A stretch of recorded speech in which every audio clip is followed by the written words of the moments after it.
météo avec Breteuil Immobilier, groupe d'agences à Paris et à Londres dédiés aux appartements et maisons de famille.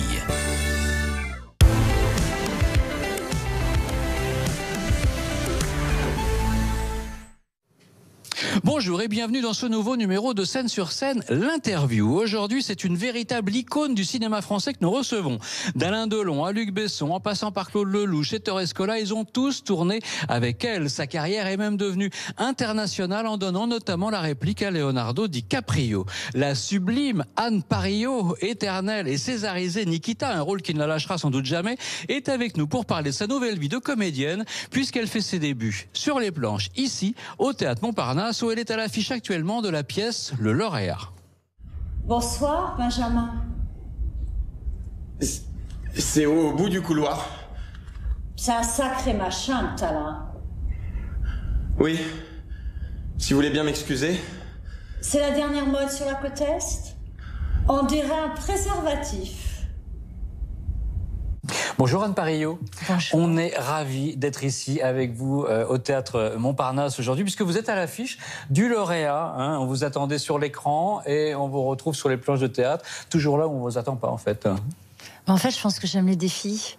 J'avais besoin de me challenger de nouveau et d'avoir peur et de me réapprivoiser avec la peur et de faire un peu un saut dans le vide. Et puis c'est des débuts au Théâtre Montparnasse, c'est pas un petit théâtre en banlieue, c'est un endroit magique. Oui, c'est un théâtre comme je les aime, c'est les théâtres à l'italienne, à l'ancienne, dans le velours rouge. Donc il y a vraiment effectivement tout le cadre et l'atmosphère de ce qui peut faire fantasmer au théâtre. Et c'est un superbe théâtre. Pourquoi vous avez attendu si longtemps avant de monter sur les planches? J'imagine que des propositions, vous en avez eu des centaines. Alors pourquoi c'est le Lauréat qui a gagné? En fait, je pense que j'avais trop peur et qu'aujourd'hui le désir a supplanté la peur. Mais je pense que pendant des années, j'ai été terrorisée de monter sur scène et ça m'a inhibée complètement. Alors en même temps, cette pièce qui est quand même, c'était avant tout un film. Je pense que ça va parler au public parce que c'était le film de Dustin Hoffman, d'Anne Bancroft. C'est difficile d'arriver après? C'est une confrontation avec effectivement un film et un personnage et une actrice mythique, puisqu'elle était magnifique dans le rôle. Donc c'est vrai que je me suis pas facilité la tâche. Mais en même temps, c'est intéressant d'essayer de ne pas imiter, de ne pas copier, d'essayer de recréer un personnage et surtout pas. Moi, j'ai pas voulu revoir le film, par exemple. Ah, vous l'avez pas revu? Non, je l'ai pas revu. Vous auriez été tenté de faire une imitation? Oui, c'est dangereux. Oui. C'est dangereux et j'avais vraiment envie de repersonnaliser à l'aide du metteur en scène le personnage et voilà, d'y apporter ce que je peux y apporter. Votre griffe à vous, quoi. Oui. Oui. Enfin, moi, je l'approche pas du tout comme ça. Je l'approche comme une femme qui vit un désespoir. C'est une alcoolique notoire qui fuit dans l'alcool un monde absurde dans lequel elle évolue et dont elle est totalement lucide. Et elle rencontre sur le même terrain ce jeune homme qui est un lauréat, donc qui a très brillant, qui a une vraie cérébralité, une vraie réflexion et qui percute lui aussi que son avenir tout tracé sera dans un monde totalement stupide. Et donc, ils se rencontrent vraiment sur ce terrain de l'absurdité d'une société et leur intelligence va se partager, se retrouver et s'aimer. Il y a un cendrier ici? Non. Alors, qu'est-ce qui te tracasse comme ça? Des trucs. Personnels. Des problèmes de filles? Alors justement, Anne Parillot, vous avez tourné avec Delon, avec Besson, avec Ettore Scola, avec Lelouch, Amos Guitaï, Diane Curis, Alexandre Arcadier et tant d'autres. Plus de 30 films à votre actif. On va parler un tout petit peu de cinéma, évidemment, parce qu'il y en a quand même un qui est quand même symbole de toute une génération. Vous avez remporté le César de la meilleure actrice avec ce rôle en 91. C'était le fameux Nikita, ou la fameuse Nikita de Luc Besson, évidemment. Vous le placez, vous, en numéro 1 de votre filmographie, devant Sexist Comedy de Catherine Breillat, devant Terre Promise d'Amos Guitaï.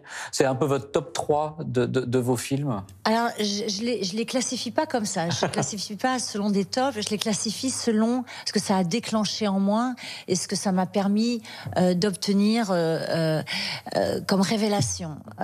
Nikita, ça a été la révélation de se donner un rôle, un personnage que je ne connaissais pas du tout avant. Donc, ça a été cette clé. En fait, je les classifie par clé. Sexist Comedy, ça a été la clé du don à un metteur en scène. Et Terre Promise des Mosquitailles, ça a été la clé du don à un film. Et en fait, ces 3 clés sont indispensables pour obtenir un tout. Alors Anne Paris, au départ, vous vouliez être avocate. Vous en avez beaucoup parlé dans les interviews. Vous êtes finalement devenue comédienne. Objectivement, c'est un peu le même métier quand même, non? Je suis totalement d'accord avec vous. D'autant plus que je voulais être évidemment une avocate de la défense. Voilà. Je voulais défendre l'indéfendable, donc des personnages cassés, brisés, condamnés, qui font des actes criminels, voire monstrueux, et que, en tant qu'avocat, je voulais absolument défendre. Et c'est une approche que j'ai totalement conservée en tant qu'actrice, c'est-à-dire qu'effectivement, je mets un costume et je défends un personnage auquel je crois et dont j'ai envie d'une rédemption au niveau du public, non pas qui n'aura pas de peine, mais qu'en tout cas sa peine sera peut-être diminuée, ou en tout cas il sera moins jugé et plus compris. Alors vous avez dit un jour, je suis moins sombre qu'on le croit, c'est-à-dire, ça veut dire Anne Parillaud est une rigolote? Est-ce que Anne Parillaud va faire des manèges à la Foire du Trône et adore les histoires belges? C'est que dans la vie, je suis plus drôle que ce que j'incarne à l'écran. J'ai évidemment de l'humour, et je peux évidemment dans mon comportement... Qui vous fait rire, par exemple? Qu'est-ce qui me fait rire? Ouais. Vous vous rappelez The Party, la première scène Peter Sellers, de Peter Sellers en figurant, et qui fait régulièrement planter la prise parce qu'il comprend pas à quel moment ça pour moi c'est phénoménal, mais c'est dû à lui aussi, c'est dû à effectivement son talent de comique. Alors Anne Paris aussi a vraiment une Parisienne, une actrice parisienne, c'est vraiment vous, vous êtes née dans le 12e arrondissement de Paris. Le Paris d'Anne Parillaud, c'est quoi? C'est vrai que les berges de Paris illuminées le soir avec ses ponts et ses monuments de chaque côté, il y a quelque chose de totalement irréel. Les inondations c'est moins joli, mais bon. Si, tous les bateaux sont remontés. Oui, mais il n'y a plus de bateaux qui passent. Non, mais ça c'est une vision quand même magnifique. Un lieu de culture à Paris pour vous, c'est quoi? Ce serait plus l'Opéra Bastille, la Comédie Française, l'Olympia, la Cigale? Une salle de concert. Et la danse, l'opéra. L'Opéra Garnier. L'Opéra Garnier. Anne Parillaud vient maintenant nous rejoindre. Mathieu Villane qui vous a réservé un petit questionnaire un peu plus confidence. Okay. À vous. Je me suis levée. Et je suis venue ici. Et entre les deux? J'ai lu un roman. En entier? 5 ou 6 pages. C'est quel roman? Je m'en souviens plus.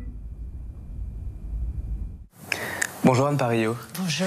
Bon, alors on a compris, vous avez peur du théâtre, c'est un petit côté maso, du goût du risque sans doute, j'en sais rien, mais alors au moins au théâtre, on se voit pas. Parce que vous employez même le mot torture quand il s'agit de vous regarder. Ouais. Absolument. Même à l'époque de Nikita, vous savez que vous en avez fait chavirer plus d'un. Ouais, mais depuis toujours, et c'est constant, c'est-à-dire que ça n'a pas évolué. Je n'aime pas me voir, je n'aime pas. Je ne m'aime pas. C'est quoi, c'est de la pudeur? Non, c'est que je vois pas ce que les autres voient.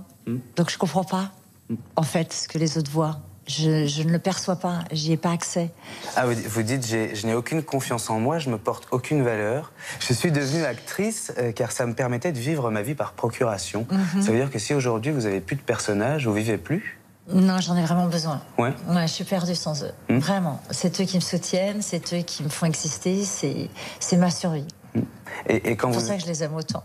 Et quand vous écrivez, on sait que vous allez sortir un livre prochainement, en 2018 normalement. Oui. C'est aussi une autre façon pour vous de vivre à travers des personnages que vous écrivez vous-même. Avec encore une plus grande liberté, bien évidemment, puisque je suis maître de mon crayon. Et donc d'un seul coup, c'est vrai que je peux les emmener là où je veux, comme je veux. Et... Pour une fois, vous écrivez vous-même votre vie. En tout cas, un rôle. Qu'est-ce que vous appelez les fausses valeurs du cinéma? Tout ce qui est fausse valeur, c'est-à-dire tout ce que les à côté vont apporter. C'est-à-dire effectivement la célébrité, l'argent, la facilité, le confort, le luxe, qui sont ultra appréciables, mais qui ne devraient pas être les raisons...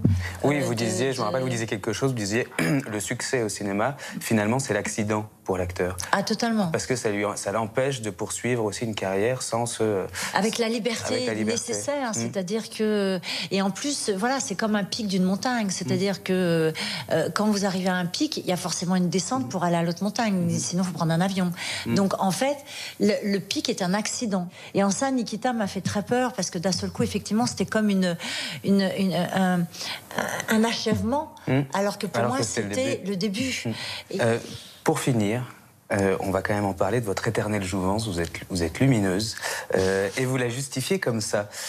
Tant qu'on a des rêves, on est jeune. Alors c'est quoi on va dire le rêve d'Anne Parillaud qui l'a fait rester si jeune? Ah bah là, aujourd'hui, il est assez immédiat. Dans une semaine, je voudrais arriver à être une Mrs. Robinson appréciée. Toujours le rôle, toujours le personnage. Ah oui. Ah bah de toute façon, mes rêves, ils sont là. Mes rêves, ils sont dans la création. Ça, c'est mes premiers rêves. Il travaille toute la journée, il rentre tard, il prend 2 Temesta et c'est le matin. Alors j'imagine que vous couchez plus ensemble? Tu imagines bien, Ça fait combien de temps? 4-5 ans. Vous plaisantez? Non.